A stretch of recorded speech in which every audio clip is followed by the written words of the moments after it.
पाकिस्तान अफगाणिस्तानमध्ये पुन्हा संघर्षाचा भडका।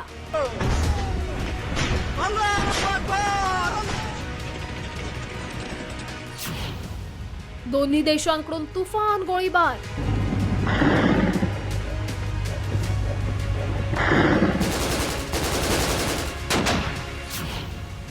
सीमा भागातील लोकांचा थरकाप।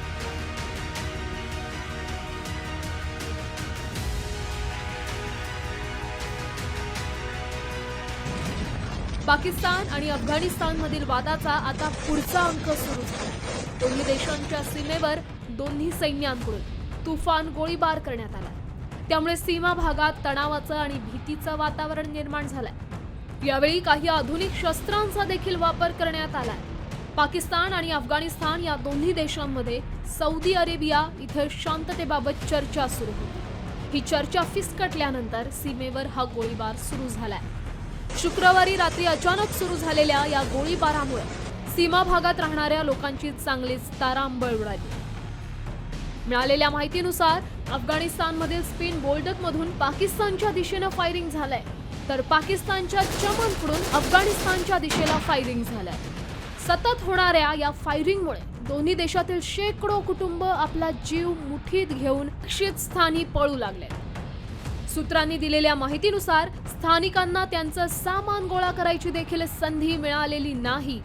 सध्या सीमेवर अत्यंत तणावपूर्ण स्थिती झाली आहे। नेहमीप्रमाणे अफगाणिस्ताननं पाकिस्तानला आणि पाकिस्ताननं अफगाणिस्तानला या संघर्षाला जबाबदार धरलाय।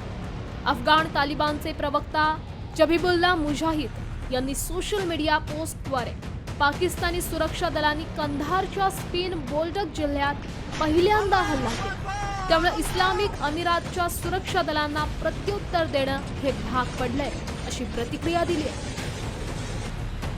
दुसरीकडे पाकिस्तान सरकारनं अफगाणिस्तानचे आरोप फेटाळून लावले।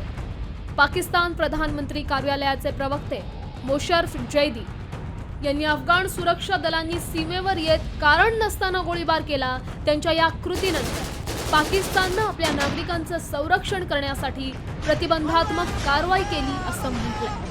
पाकिस्तान आणि अफगाणिस्तानमध्ये या आधीही अनेकदा तणाव निर्माण झाल्याचं पाहायला मिळालं, मात्र यावेळेचा संघर्ष पाहता दोन्ही देशांमध्ये शांतता प्रस्थापित होणं गरजेचं आहे। अन्यथा युद्धाची ठिणगी दोन्ही देशांमध्ये आर्थिक संकट तर निर्माण करेलच, मात्र याचे परिणाम आसपासच्या देशांनाही भोगावे लागतील।